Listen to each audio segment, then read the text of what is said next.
Hello and welcome back, listeners, to another episode of the Unfounded Podcast. Thank you for joining me whenever you are joining me, whether that is on the podcast platforms or on YouTube.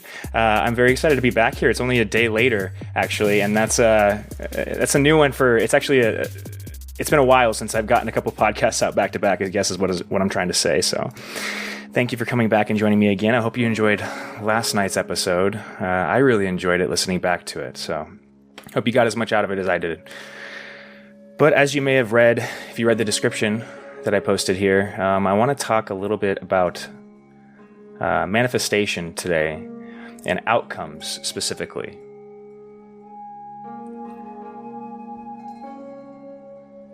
I believe that there's a way in which it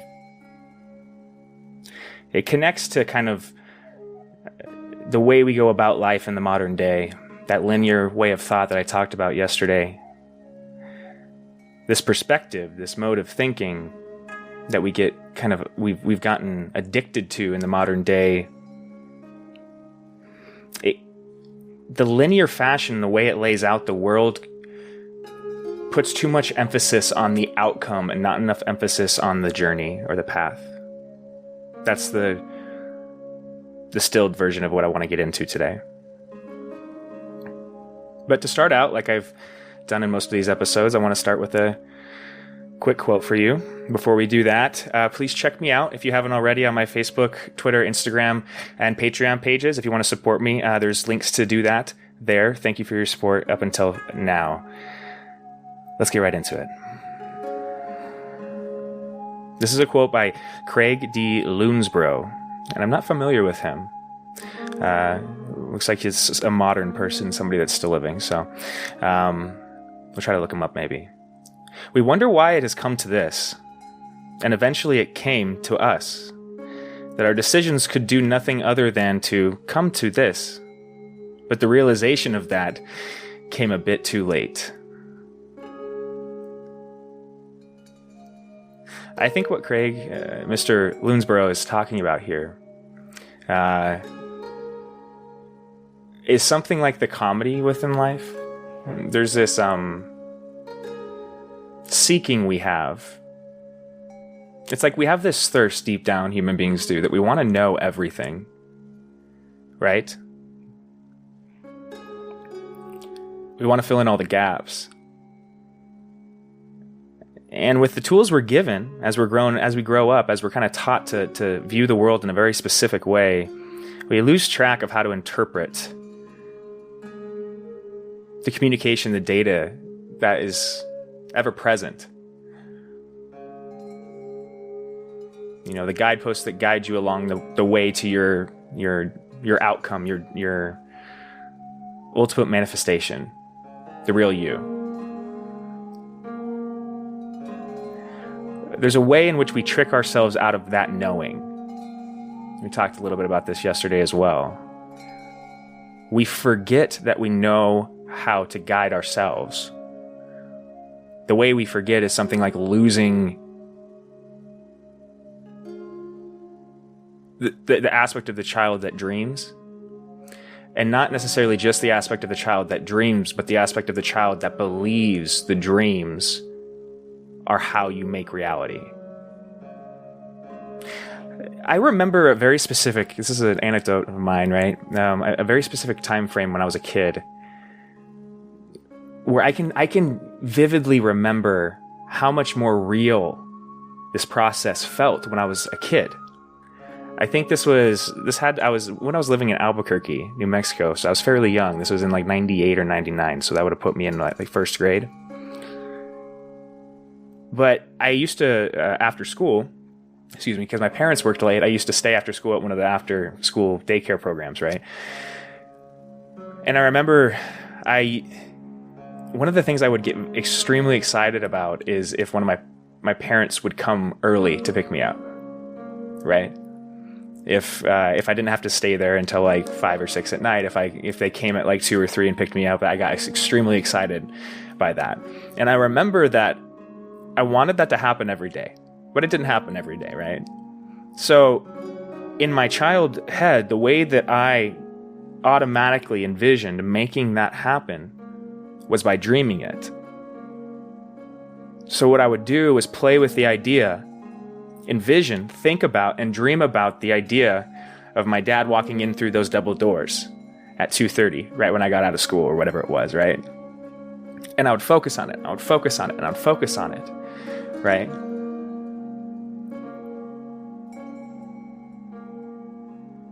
And you could argue that I'm playing a numbers game here, right? That what I was doing there was just, hey, I want my parents to show up here, and I'm dreaming about it and hoping about it, but there's no connection between that and what happens in the physical world. Some people would argue that, right? That you're playing a numbers game. If you think about that all the time and want it, it's eventually going to happen, right? They're going to show up early one day and pick you up, which is true. But I think that kind of thinking is exactly that secular worldview, the linear thought, logical mind, pulling you away from belief and faith in general, the process through which you manifest novelty in the world. Kids practice this, but we train it out of them. We train it out of them because it was trained out of us. It's somewhat of a subconscious thing, I think, at play here.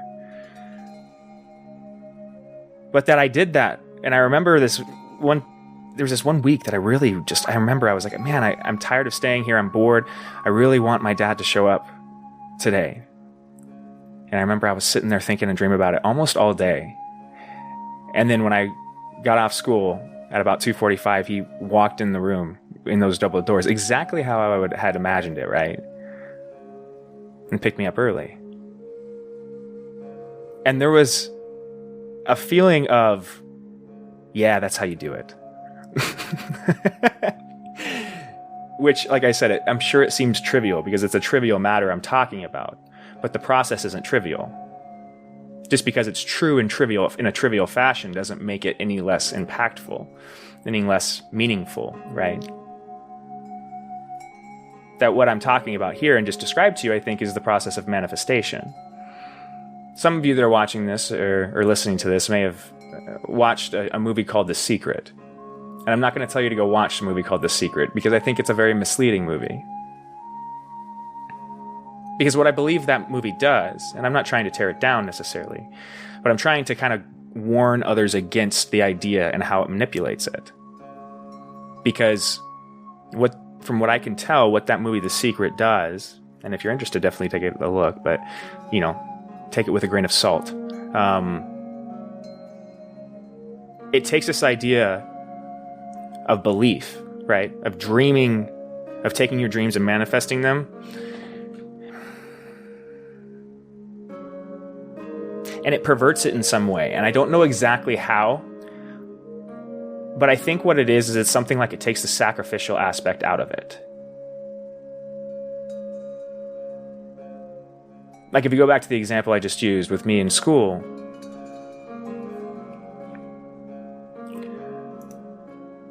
there's a way in which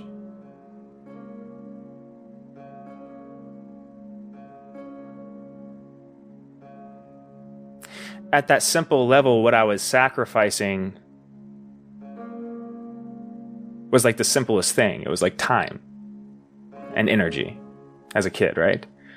My focus. My sacrifice was my focus.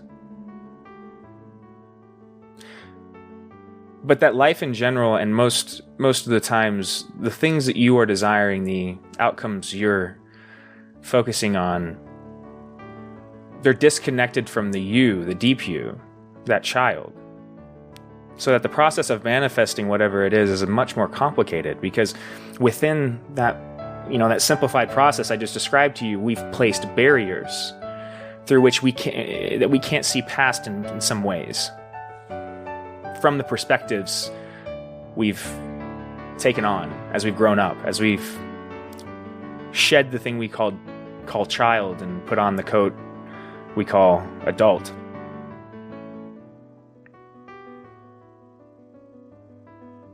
And eventually it came to us that our decisions could do nothing other than to come to this, but the realization of that came a bit too late. We wonder why it has come to this. We wonder why our dreams don't come into reality. We look at movies like The Secret for advice on how to get there. And what we get in there is something like, it's simple. Just think about it. Think about it, think about it, think about it. But it is too simple because it doesn't properly identify how complicated the lives of each of these individuals are. The people that they present in that movie as examples of people that have benefited from this process. There's an overgeneralization that happens there. That what each individual had to do to make that manifestation happen was something very deeply personal and individual. It was some hurdle that was very specific to them, right? That's the sacrifice. The reason the sacrifice was so minimal when I was a child, in that very, very trivial example, I think, was because I was deeply connected to what I wanted at a basic level. Love. My father. Right? I wanted to be with them. And so there's nothing in the way of that. Right? There's nothing in the way of manifesting that. There's no hurt. There's no fear, there's no resentment, nothing built up. And so what you can do is manifest exactly what your internal desire is through thinking about it, visualizing it, dreaming about it, and focusing on the feeling that you'll get when it's here. It's like bringing the energy field, the energy, the resonance that's necessary into the physical reality, aligning with that energy in order to welcome what you're visioning into being. You welcome it in, right? Where we talked about yesterday being attached between the physical plane and kind of the eternal plane. You translate this, the way you translate what is deemed fit to be in the physical world is through aligning energetically with the universal idea of it, the dream world, the feeling you get when you think about it. What you can probably notice is if you take one of your deeply held dreams, if you try to, and it may be hard because, again, all of us have an ego hiding this from us at some level, to some degree, me included. And so defining what you truly want is difficult. But if you try to take what you think you want right now and you try to focus on it,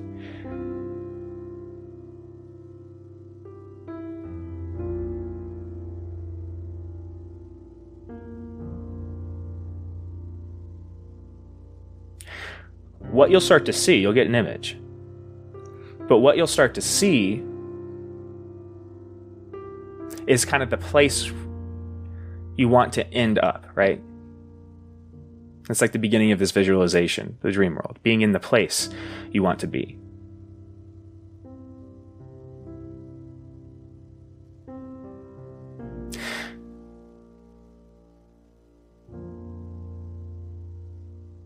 But a complicated dream, something that's big, that has mass to it, weight, right?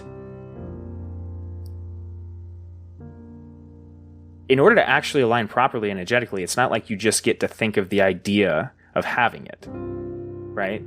It's too simple. And that's what I'm trying to pick apart somewhat in The Secret, is that's too simple. That's an oversimplified idea of what we're talking about here, manifestation. Only envisioning the ending result is something like wanting to get nourishment from eating without actually moving a spoon to your mouth. Right? It's like wanting to get nourishment from food by thinking about it. What's necessary is all of the steps that are in between where you are now, physically and energetically, and where you want to be. Now, what most people do, and what I've done most of my life as well, is focus on that outcome only, because it's the clearest, it's the highest resolution in some ways. We devote so much. Dreaming is a necessity. You can't it's like you can try to disconnect from the dream world, but you're gonna dream. You have to sleep, right? So it's like there's a way in which our dreams, we don't control them, I guess is what I'm getting at. We don't manufacture them.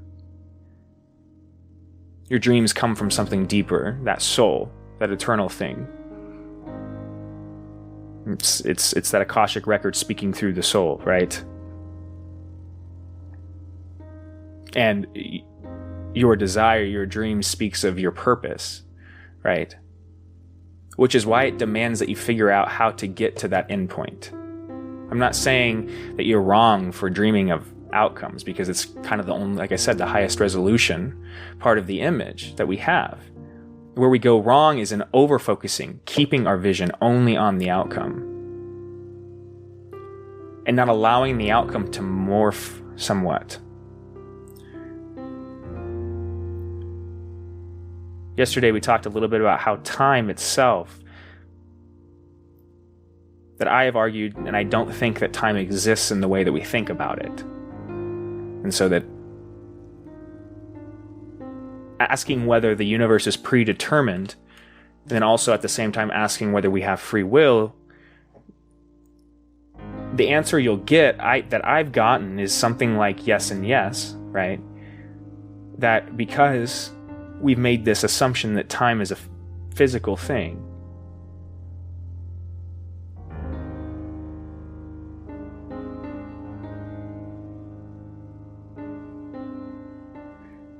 we think that everything plays out linearly, but it's actually not really how this is structured.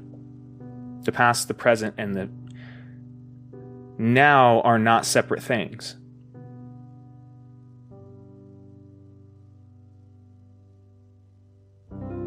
It's a very hard idea to wrap your head around. So that if the past, the present, and the future aren't separate things, there's an interplay that goes on there.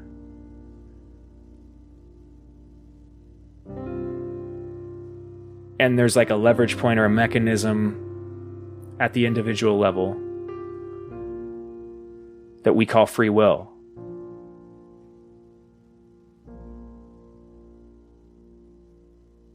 That is one of the ways in which that is manipulated, right? I guess is what I'm getting at.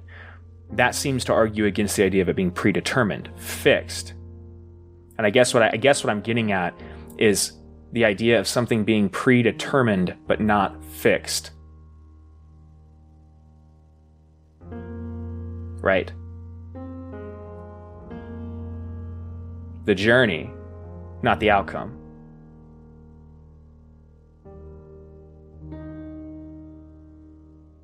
That what life is, all of it, 99% of it, is the journey. That what you'll find is any mountain you climb, there is a peak. There's an end to that mountain, right? But that the moment in which you experience that peak, the fruition of the dream, whatever it is, the moment you can't hold on to it. It's fleeting, which is deeply frustrating. It's existentially frustrating.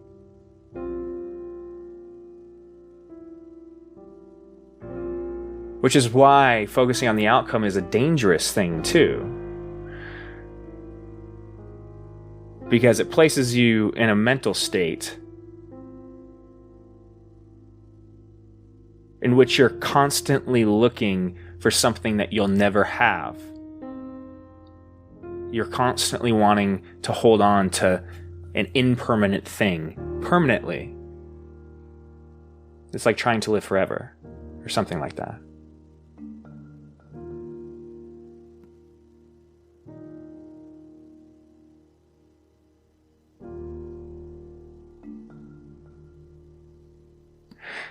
This process of developing the podcast and developing myself, testing out some of these philosophical ideas on myself and seeing how they play out, is what has created the outcome in which I sit in now. Which, if I'm honest with myself and look back over the last year or so, maybe a little longer than that, through which this has taken place, what I realize is like I have been going where I want to head. Like, I'm going in the direction I want to go. And I've come a long way. It's like once you walk up the hill and look back, you see how far you've came, right? Something like that. And so the reason I'm bringing this up is because of the journey aspect of it. It's something like learning to appreciate the journey, right?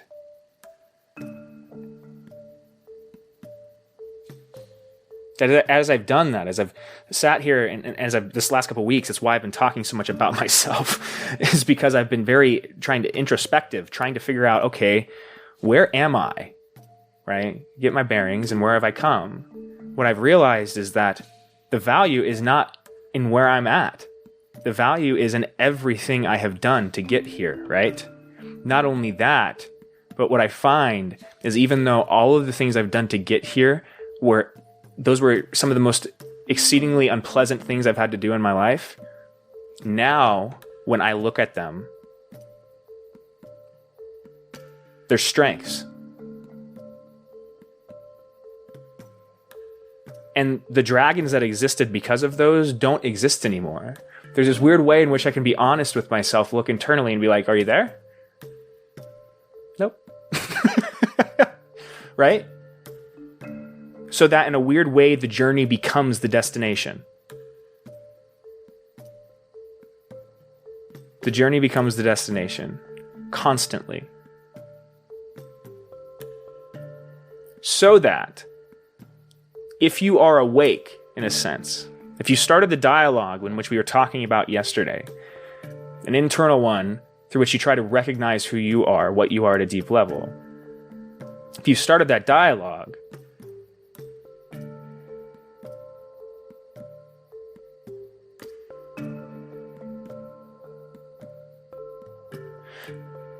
you can start to recognize what the next step needs to be, right? Because that's the hard thing. It's like, well, that's cool. You're happier where you are. You're happy with where you came from. All of the things in between. How did you do that, right?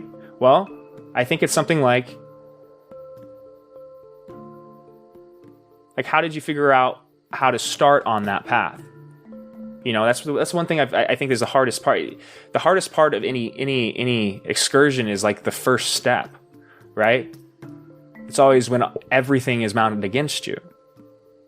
And every step you take, the shorter the closer you become to your destination, right? So it's something like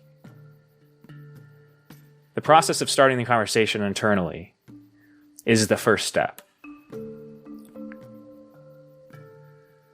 The second step is something like finding the courage or the strength internally, which exists within you, it exists within all of us, to be honest in that conversation internally, the dialogue, right? Once you've started it. A lot of times that takes a while to get to. Once you get to a place where you're honest, you finally can start to see what you need to work on. Where am I not well put together? Honestly. What am I bad at? Not just in like a tangible way, right? In a spiritual way, in an emotional way. What parts of you aren't well put together, and how do you fall? Like what when prodded makes you fall apart, right? Once you're willing to see that, then you can see, oh, I can fix that, because it has nothing to do with anybody else besides you. The only person actually that has control over it is you. Those things that I'm talking about, right? Those aspects of you that aren't well put together. So that to find the first step on the journey, you have to be willing to go inside. Yes, you have to have an idea of where you want to go, right? A direction of sorts. But that in focusing on the outcome, kind of what we do, and this is what I've been trying to get to, but I think it's somewhat of a complicated idea.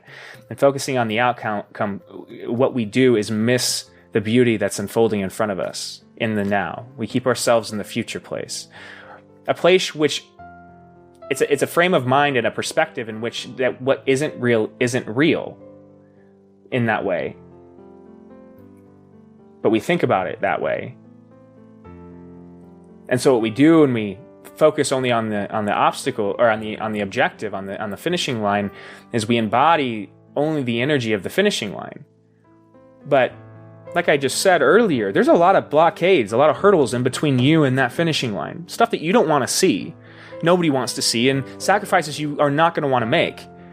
But just because you decide one day that, yeah, I think I'm ready to have everything done now, and you're like, I'm going to get into the energetic space of finish line, because the obstacle standing in front of you is a different energy. Requires a different energy to get over that obstacle. And then the next one requires a different energy that you're going to have to adjust to get over that one. And on. But what unfolds in that is your true purpose. And oftentimes, what happens is as you do that and become more willing to change your energetic level, your frequency to match the obstacle that's in front of you in order to go towards whatever your purpose is, the finish line changes. You start to realize that, what I'm doing when I focus on a specific time and space and place is I'm limiting myself. Isn't that odd? You're limiting yourself. The possibility of what you could be. You're starting from a place where you're obscured from yourself, wrapped in your ego. Obviously, because you're listening to me right now, right? If you're sitting in that place where you're starting on this journey and you're trying to get going, the things that you need to do, that journey, that process is so complicated and intricate that there's no way you could see it beforehand. To have the foresight to see it beforehand would make you something akin to a god. It's a kind of knowing that you really need to watch inside of yourself, the desire for, because it is a sinful type of way to think that I should know all of that. No, you're not meant to know all of it. You're meant to go through all of it. Then how do you go through something and take anything out of it when you know the outcome? We talked about at the end of yesterday's episode about how deep the idea of Jesus Christ, the embodiment of God on the cross is. Him questioning and forgetting himself through the suffering and pain that comes from being embodied in the human form. This world, everything that we go through, the necessity for suffering, causes him to question God's own motives within himself. That's how difficult this process is. That God himself can hide from himself. If you think you're not going to hide shit from yourself, you see how you start to play into the idea that you're akin to a god. Not even a god was above that. When playing the same game you're playing. So, and another way to look at it is be easy on yourself then. What can you do to fix yourself right now completely? Nothing. You don't need to be fixed. You're meant to go through something. You have everything you need to go through it right now. Stop thinking about getting through it already and being done. Because the funnier thing is if you really allow yourself to be honest and think about the outcome, you'll realize that you don't want to be there. Truly. Why? Because then you have to think about where to go again. It's the problem that you see most people that have unlimited resources in this world that most of us would like to have and objectively seems like a good idea, but it's the hurdle that they seem to have to overcome. That once you reach a certain level of wealth, where attaining things there's not really a hurdle to that anymore. When you're able to kind of just skip over things and get to the finish line in whatever way you envision, what you'll learn, either quickly or not, depending on how you go through that process, is that there's no value without the journey.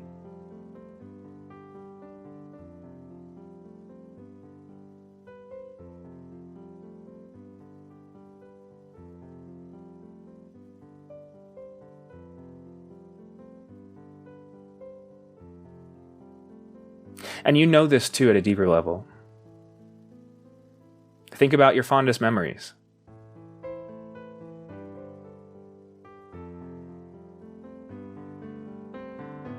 We like to kind of structure in our head our memories as little, kind of like ornaments on a tree, right? A little snapshots or pictures, or you get my meaning, of these happy points in our life. All memory this way, but I'm talking about happy ones. But if you take one of those ornaments, one of those memories, and you zoom in on it, what you'll see is that it's not that one point in time. Never is. It's not one ornament. The one ornament's connected to all of the other ones in a very intricate way.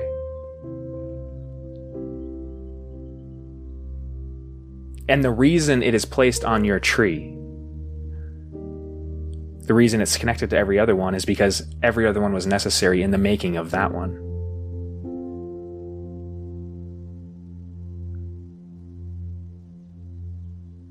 We really do oversimplify this,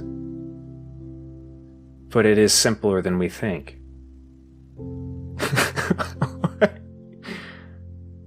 We oversimplify in the wrong way, maybe? Something like that?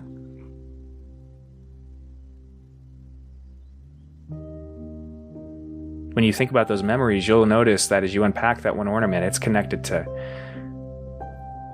memory after memory after memory. Oftentimes it's a certain feeling, right? A feeling that spans each of those little ornaments. Maybe it's a place, and that place spans each of those little ornaments. Maybe it's a person. Same thing. Maybe it's a combination of all those things. The more intricate we allow that to become, the more comfortable with the idea of that intricacy I'm talking about there we become, the more naturally our life unfolds.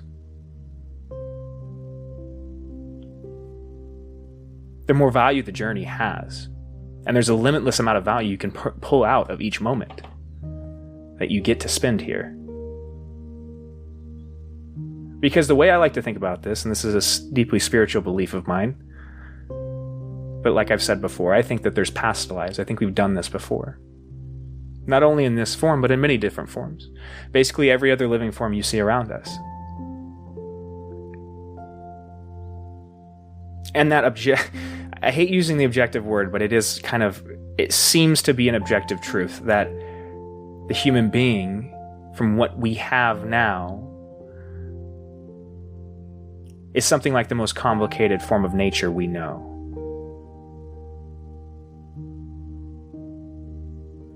It's the Rolex. So that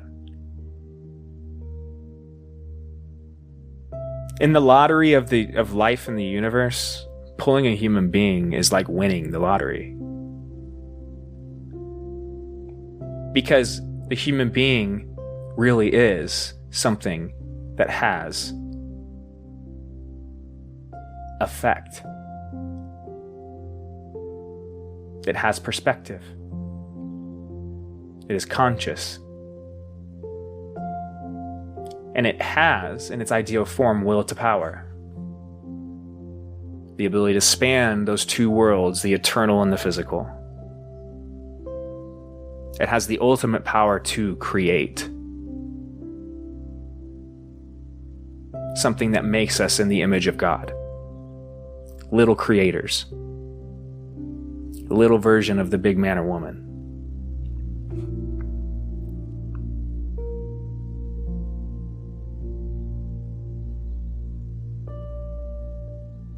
So that you can harmonize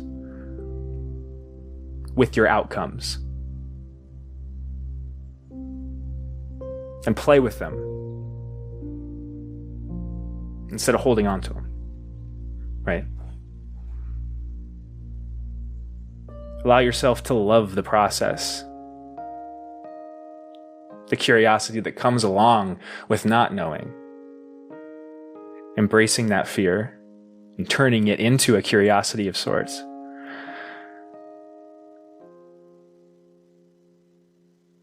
Realizing the beauty of that unknown that is your life. And at a deeper, even more beautiful level, how crazy it is that you have everything you need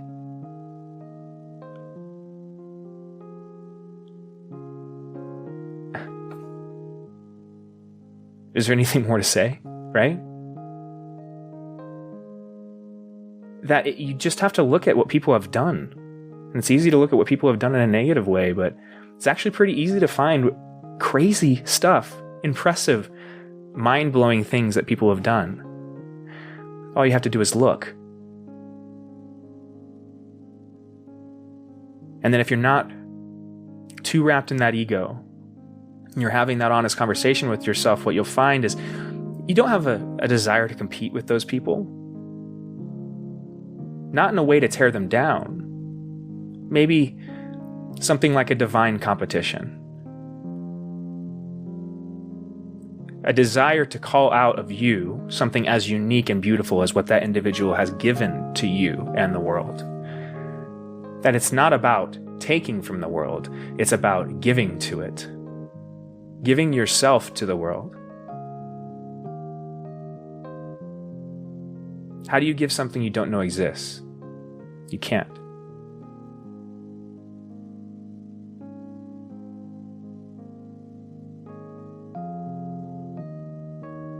That frustration that we feel, and feeling stuck, feeling like, well, maybe you watched The Secret and I've been putting the money on my wall and I've been visioning really hard about getting to this place I think I want to be. And it's not working. You don't need to have that frustration in your life because you're doing it wrong.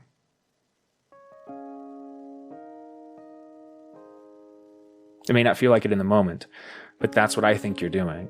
That's what I've done. That's what I've identified in myself that I was doing. So maybe you are as well, right?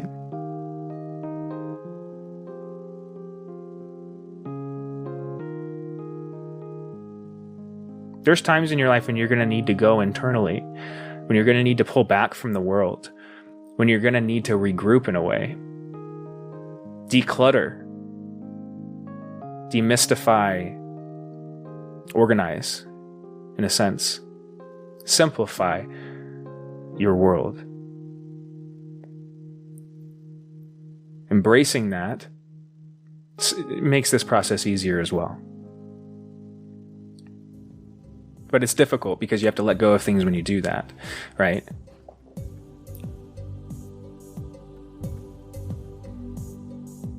You know, that it's so cliched, right?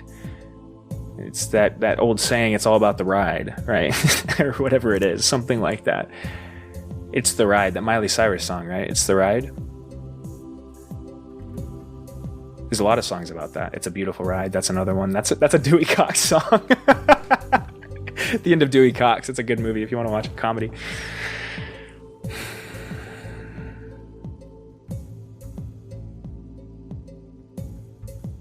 I have decided that what I want to do is enjoy that ride. That my outcome is the ride. I think that's the best you can do. Folks, I think that's the best you can do. From what I can tell and where I'm sitting, is that there is a way that you can make the outcome the journey. It doesn't make it any easier. It doesn't make the journey any easier, any less torturous. But what it does do is imbue the journey with meaning, the suffering with meaning, the sacrifice with meaning. It places you in the proper orientation, energetic position, and physical position in the physical world as well to action things in response to that. To work with the universe, to work with the angels, to work with the spirits, to work with your guides, to work with God himself, to work with whatever you want to call the thing that exists out there that is just begging for you to communicate to it. Names don't matter. It's another form of compartmentalizing we do, right?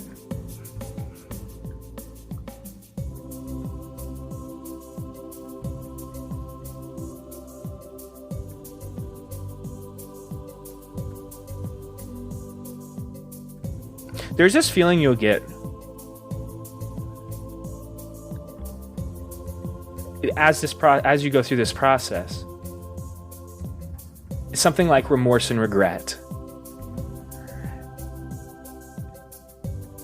And it's a weird way to feel remorse and regret because it's not helpless. That as you start to cultivate this process, that as you start to live for the moment, as you start to enjoy to make your outcome the process itself, you start to enjoy the people around you.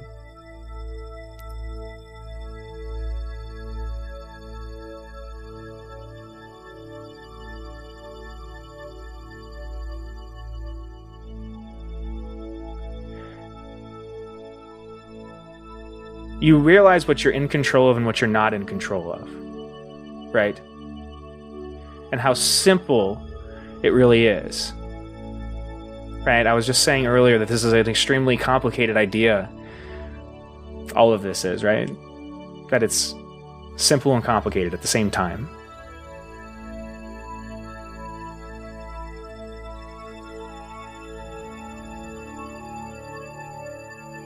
You can control who you display to the world.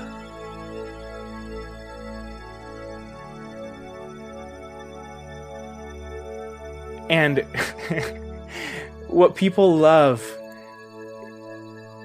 is authenticity. They love people loving the journey, embracing life for everything it is, right? There's something infectious about those people. There's something we need more of in that kind of individual. A new kind of infection. An infection that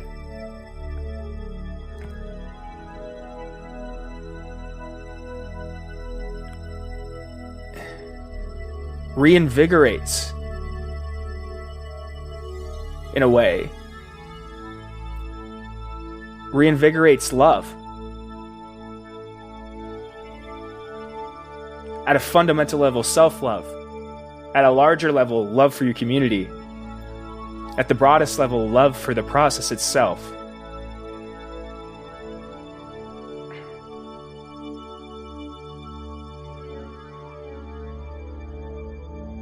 Not for the individual points in time that you want to get to, because that's not love.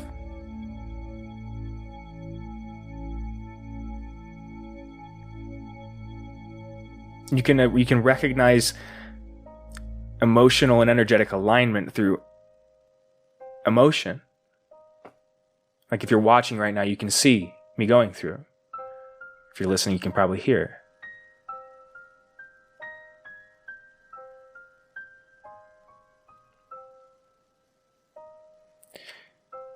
As many of you probably know, and I've gone over many times, Jordan Peterson is a big influence in my life.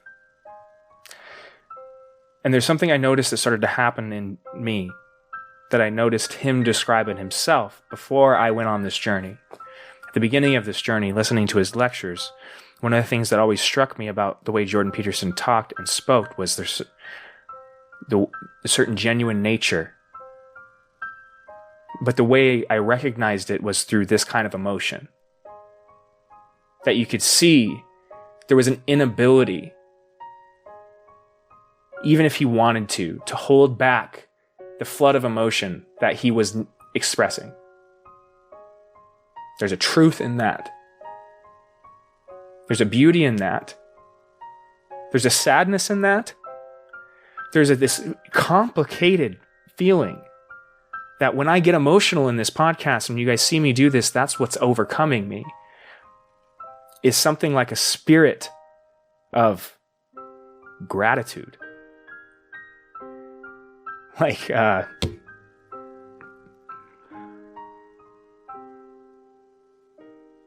I'm so thankful for everything that I do have.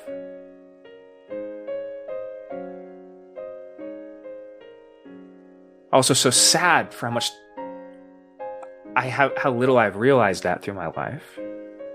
Also motivated to make sure that I'm not that way anymore. Invigorated, knowing that that motion that I'm feeling is love. feeling confident that that really is what lies at the center of all things. That if you look at the emblem I made, the logo for this podcast, I haven't really talked about it before, but that I made the emblem and the logo for the podcast before I ever made it, the podcast, right? And then I kind of allowed myself to be guided to whatever I felt relevant at the time, but I didn't know what I was going to talk about in the podcast either. What I was guided to was the key, with the all-seeing eye in the middle of it. And I was guided to all of the very faint religious symbols you'll see around the key. Many of you may have not noticed that. But that what I did was placed each of the significant religious symbols that I could find around that key. Because even though I hadn't enunciated it yet, I knew deep down within me that there was something that was going to happen in this podcast. Something was coming energetically that I could feel. And it was something like, these things hold the key in some way. Right? And then this unfolds. It's tricky. It's slippery. It's sly. It's coy. It's comedic. It's playful. Life is a complicated mush. But it is that, along with that complicated mush, is the beauty. I watch tarot videos on YouTube because I find that they're helpful in aligning me.